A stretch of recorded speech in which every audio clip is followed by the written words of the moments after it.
Astaghfirullah, astaghfirullah. Rabbi fir lana wal muslimin. Dosi salam. Bismillahil azizil hakim. Wassalatu wassalam ala sayyidina wa nabiyyina Muhammad wa ala alihi wa sahbihi ajma'in. Fa inna insyaallah nadraju li kitab Syekh Abdul Qadir Jailani Fathur Rabbani wa nafa'ana bihi wa ulumihi bid darain. Amin ya rabbal alamin.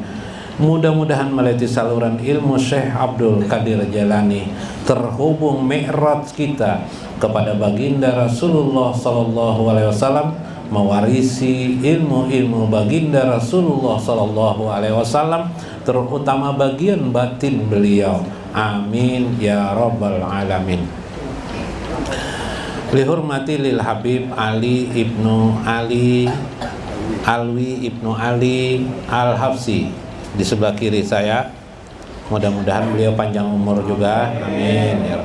Lil Habib Agil Al Asegab atau apa?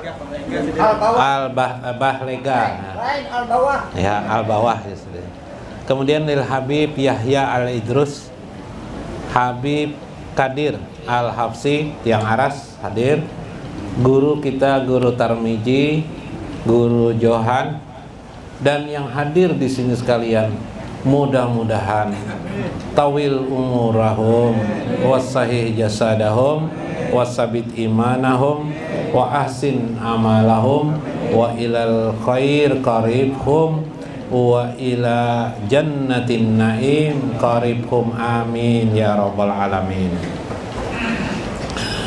Paqala al-mu'allif rahimahullah, berkata Syekh Abdul Qadir Al-Jailani, ya gulam, wahai anak-anakku, wahai anak-anakku, kata beliau, ansab subkatad doa, fokuslah engkau untuk menjaring doa-doamu. Jadi doa-doa kita itu memiliki dampak di akhirat. Doa kita itu memiliki dampak di akhirat. Karena itu jangan sembarang berdoa. Kalau dulu lil ma'rifah, doa itu harus melewati pembelajaran. Kalau kita berdoa sendiri, berdoa ngarang-ngarang sendiri, itu memiliki dampak bagi kita, bahkan bagi kehidupan kita. Ya kan? Kemarin kan kisah Palui berdoa sendiri kan, minta dikelilingi oleh wanita, dikabulkan Allah jadi apa? Jadi tukang sayur. Nah, ini kan menjadi masalah kan?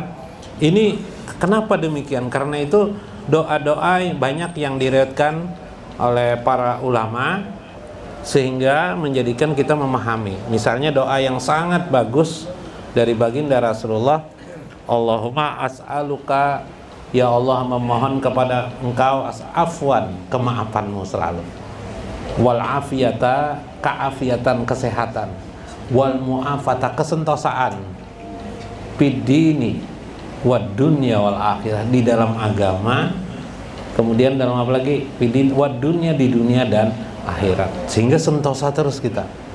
Sentosa akhirat adalah al jannah. Nah, ini luar biasa. Kedua, syabakah itu artinya, atau subkah itu artinya jaringan. Kaum muslimin ini dibuat Nabi satu rangkaian seperti kawat. Ada kan kawat-kawat orang nyemen itu biasanya kawatnya berapa tuh? Bukan, bersambung-sambung. Silah. Artinya apa? Orang mukmin satu mendoakan mukmin yang lainnya.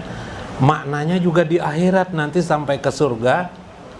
Di dalam sebuah hadis disebut ada orang mukmin masuk surga melihat temannya masuk api neraka. Lalu kata Nabi, berdoalah orang mukmin ini kepada Tuhannya, Allahumma akrizhu minan nar, ya Allah keluarkanlah si fulan itu daripada api neraka. Maka akhirnya Allah mengeluarkan si fulan itu dari api neraka. Karena apa itu? Karena doa orang mukmin. Subhanallah, ini penting. Maka di dunia pun kita memiliki jaringan doa, punya sahabat-sahabat ulama, punya sahabat-sahabat orang-orang yang mungkin dekat kepada Allah Subhanahu wa ta'ala. Yang minggu kemarin dikisahkan oleh Syekh husnul usrah, hubungan yang baik kekeluargaan kepada sesama muslim. Karena itu jangan mencela orang mukmin. Siapa tahu nanti mukmin itulah yang mendoakan kita. Nah, ini luar biasa. Jadi hubungan demi doa. Para aulia Allah mengamalkan doa-doa mendoakan orang mukmin. Misalnya doa mereka, Allahumma ja'al biladana aminan, ya Allah jadikan negeri kami ini, negeri kaum muslimin, aminan, selalu aman sejahtera. Atau doa seperti yang terkenal, doa Syekh Saman Al-Madani, Allahumma gfir ummata Sayyidina Muhammad. Ini jaringan doa, ya Allah ampuni seluruh kaum muslimin dimanapun saja mereka berada. Itu jaringan namanya. Yang jaringan itu tersambung bukan di alam zahir mungkin terlihat, tapi di alam ruh namanya. Alam ruh. Belajar dan mengajar itu jaringan doa juga. Belajar dan mengajar itu saling mengambil berkah, saling mengangkat berkah. Artinya si guru nanti kalau masuk surga, maka gurunya akan menarik murid-muridnya. Kalau si guru itu nanti meninggal dunia dengan kalimat syahadat dan apa yang diajarkannya adalah la ilaha illallah Muhammadur Rasulullah, si murid tertarik nanti, dijazbah oleh Allah, ditarik oleh Allah untuk mengucap juga di akhir hayatnya kalimat la ilaha illallah Muhammadur Rasulullah.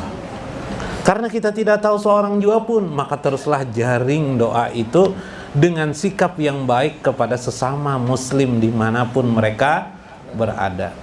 Jangan diikuti orang-orang yang mungkin jadi penceramah tapi mencela orang. Kalau bisa jangan didengarkan. Cari penceramah-penceramah yang menyejukkan hati kita, yang menjadikan kita ingin dekat dengan Allah Subhanahu wa ta'ala, yang menjauhkan kita dari kesombongan dan keangkuhan. Itu yang penting. Karena itu tidak memiliki jaringan, malah memutus jaringan demi jaringan yang sudah kita bina selama ini. Na'udzubillah min dzalik. Maka buatlah jaringan itu. Warji ila ridho, kata Syekh. Kembalilah engkau untuk belajar lagi ridho kepada Allah. Kenapa? Begini. Kalau Anda mau meninggal dunia, sampai nanti meninggal dunia, kemudian dikubur, 7 langkah setelah kita dikubur, malaikat datang kepada kita. Apa yang ditanyakannya? Pertanyaannya adalah pertanyaan ma'rifatullah. Iyalah, man robbuka, siapa Tuhanmu? Pertanyaan ma'rifatullah enggak? Pertanyaan ma'rifatullah. Kemudian pertanyaan ma'rifatul Muhammad atau ma'rifatul Rasul. Man rabbuka, man nabiyuka, siapa nabi engkau. Subhanallah. Itu loh, pertanyaannya begitu betul, tapi tidak semua orang bisa menjawab. Pertanyaannya mudah, tak semua orang bisa menjawab. Loh, kenapa tidak bisa menjawab? Di sini ada 2 hal. Pertama, perlu ilmu, jalur. Yang kedua adalah jaringan kehidupan. Jaringan kehidupan itu begini, dikisahkan dari dalam kitab Imam Nawawi atau Syekh Nawawi Al-Bantani. Dalam kitab beliau disebutkan tentang hadis riwayat, atau dalam kitab Lubabul Hadis li Syekh Imam Suyuti tentang Alqamah. Alqamah ini akhir hayatnya tidak bisa mengucap la ilaha illallah. Tidak bisa mengucap la ilaha illallah, padahal sahabat Nabi. Kurang apa sahabat Nabi itu? Gara-garanya satu saja, apa? Ternyata ibunya Alqamah setelah Rasulullah datang, diselidiki Rasulullah, ditanya Rasulullah kepada istrinya Alqamah, ternyata ujar istrinya, ibunya enggan kepada si Alqamah atau ada perasaan tidak suka sedikit kepada anaknya. Maka Rasulullah meminta kepada orang tuanya agar orang tuanya, ibunya tadi, ridho mengampuni dosa si Alqamah. Ibunya tidak mau. Bayangkan, Alqamah tidak bisa mengucap la ilaha illallah pada sakaratul mautnya. Sampai Nabi bergerak bersama Bilal dan Abu Bakar mencari kayu bakar. Dikumpulkan Nabi di depan rumah Alqamah, lalu dinyalakan api. Ibunya melihat, untuk apa? Untuk membakar Alqamah. Daripada Alqamah masuk api neraka, kata Nabi, lebih baik Alqamah saya bakar hari ini. Ibunya melihat mau dibakar oleh Rasulullah, langsunglah memaafkan kepada Alqamah. Nanti Anda mungkin yang terkenal kitab Tanqihul Qaul di Syekh Imam Nawawi atau Nawawi Al-Bantani, itu bisa dicari nanti tentang cerita seperti itu di dalam hadis Nabi SAW atau dalam kitab Lubabul Hadis Imam Suyuti. Ayo, itu sebab yang disebut dengan jaringan kehidupan atau yang disebut dengan jaringan doa orang. Jangan sampai ada orang kecewa dengan diri kita. Yang kalau orang itu merupakan adanya penghalang kita untuk mengucap kalimat ma'rifatullah la ilaha illallah Muhammadur Rasulullah.